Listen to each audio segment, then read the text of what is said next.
Bonjour à tous et bienvenue dans un nouvel épisode du podcast La justice et moi. Je suis Nadia Bouria et je vous raconte le droit simplement, histoire de peut-être vous réconcilier avec le monde judiciaire. Dans l'épisode précédent, je vous ai parlé de la manière dont vous pouvez vous retrouver devant le juge.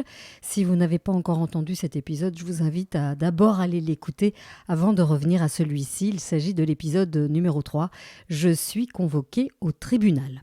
Alors, dans quelle situation pourriez-vous vous représenter vous-même ? Alors, c'est vrai que je le déconseille.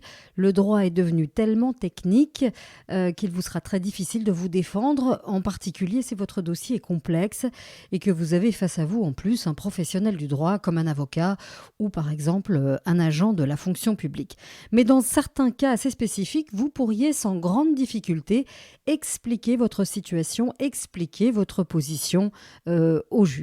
Par exemple, devant le juge de paix en matière de baux ou en matière de conflit de voisinage, devant le juge de la famille dans une affaire de divorce assez simple, en particulier si vous n'avez pas d'enfant avec votre conjoint, ou encore devant le tribunal de l'entreprise, c'est le nouveau nom du tribunal de commerce, dans une affaire simple de faillite ou de recouvrement de créances, c'est-à-dire que votre client ne vous a pas payé et vous vous adressez au juge pour le contraindre à enfin honorer votre facture. Comment se passe une audience dans la pratique ?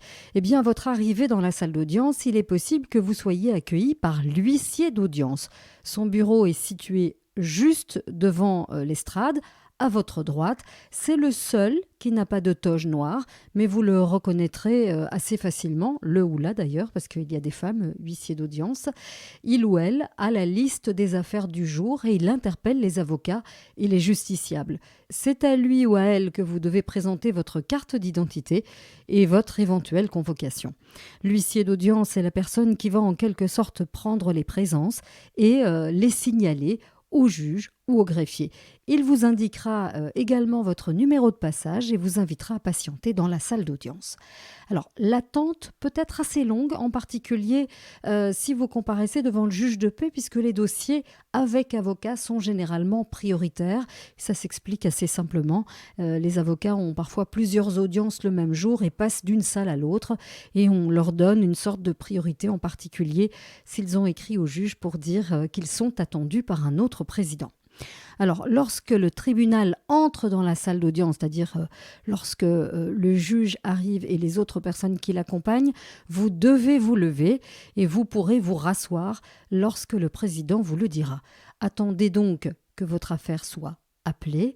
Dans l'intervalle, regardez bien comment les avocats se tiennent, où ils se placent. Cela vous aidera à être moins stressé quand votre tour viendra. Lorsque votre affaire est appelée, levez-vous et approchez-vous de la barre. Le juge est toujours habillé d'une toge noire et est assis sur l'estrade au milieu. Et oubliez tout ce que vous avez vu et entendu dans les films et séries américaines.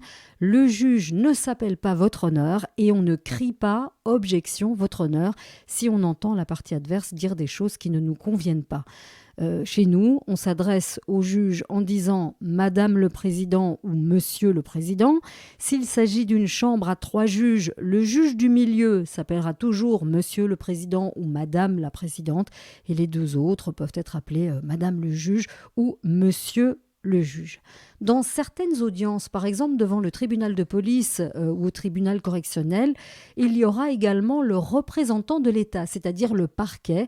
Il s'agit de monsieur le substitut du procureur ou madame le substitut du procureur. Le plus souvent, il ou elle est assise à gauche, à votre gauche, et de l'autre côté, à droite, il y a le greffier ou la greffière. C'est une sorte de super assistant ou assistante qui veille à ce que la procédure soit respectée et qui note scrupuleusement ce qui se passe pendant l'audience. Attention, les audiences sont la plupart du temps publiques. Cela signifie que n'importe qui peut venir s'asseoir et écouter votre affaire. Alors certaines audiences sont sans public, par exemple les audiences devant le tribunal de la famille qui concernent des mineurs d'âge. Donc dès qu'il y a une affaire qui concerne un enfant, eh bien, le juge va demander à toutes les personnes présentes dans la salle de sortir. Après vérification de son dossier, le juge va donner la parole à toutes les parties. Alors ici, je dois m'arrêter et faire une distinction entre le tribunal correctionnel et le tribunal civil. Si vous êtes devant le tribunal correctionnel, c'est que vous êtes probablement poursuivi par l'État. Et si vous êtes devant le tribunal civil, c'est qu'une autre personne vous traîne devant le juge ou vous avez décidé de poursuivre une autre personne. Alors, devant le tribunal correctionnel, l'audience est un petit peu différente de l'audience en matière civile. Ici, il y a une sorte de prémisse. Avant de donner la parole aux différentes parties, il y a ce que l'on appelle l'instruction d'audience. Le juge va interroger les parties présentes pour tenter de comprendre les tenants et les aboutissants du dossier. La plupart du temps, il va confronter ce que vous avez dit lors de votre audition à la police, par exemple, avec les autres éléments du dossier. Ensuite, la première partie à s'exprimer est la partie civile, s'il y en a une.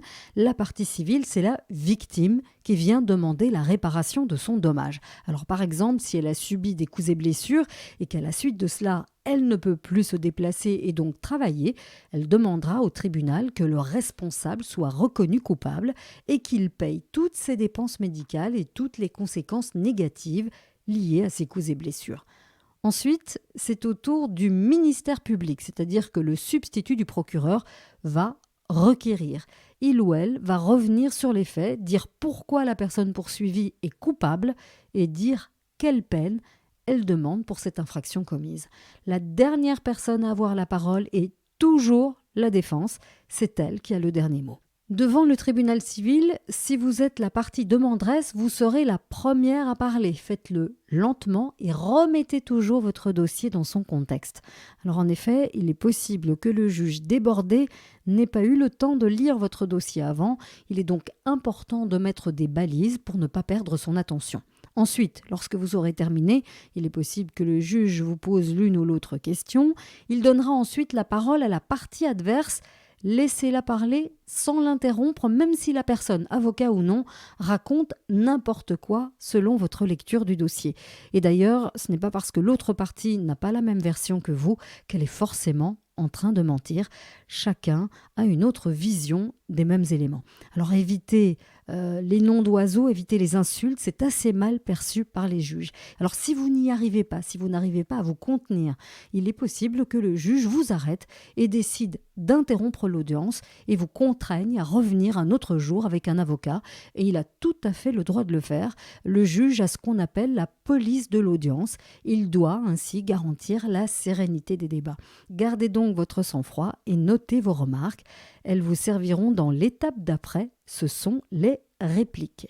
Le juge vous permettra de répliquer à ce qui vient d'être dit et c'est à ce moment-là que vous pourrez exprimer ce qui vous semble erroné dans la plaidoirie de l'autre partie ou rectifier un élément ou encore en ajouter un que vous n'auriez pas évoqué dans votre plaidoirie. Alors attention, il ne s'agit pas de replaider tout le dossier. Dans certains cas, le substitut du procureur est présent, par exemple devant le tribunal de la famille ou certaines audiences du tribunal de l'entreprise. Dans ce cas, le procureur ne demande pas de peine, mais il va donner un avis oral. Veillez à bien déposer votre dossier qui constitue vos preuves, c'est-à-dire les pièces que vous avez réunies et que vous avez évoquées dans vos conclusions et ou votre plaidoirie. Une fois que le juge estime qu'il dispose de toutes les informations, il va annoncer la fin des débats et préciser qu'il prend le dossier en délibéré. En principe, cela veut dire qu'il va relire tout le dossier à tête reposée, relire les notes qu'il aura prises durant l'audience, lire ou relire vos conclusions, examiner vos pièces avant de rédiger son jugement. En général, le prononcé a lieu 1 mois après l'audience. Si le délai est plus court ou plus long, le juge vous l'indiquera. Si vous comparaissez devant le tribunal correctionnel, il faudra revenir à la date indiquée par le juge. Devant le tribunal civil, en revanche, le prononcé se fait sans audience. Le greffier vous enverra tout simplement le jugement par courrier ou par email. Vous découvrirez donc si vous avez assuré ou s'il faudra faire appel.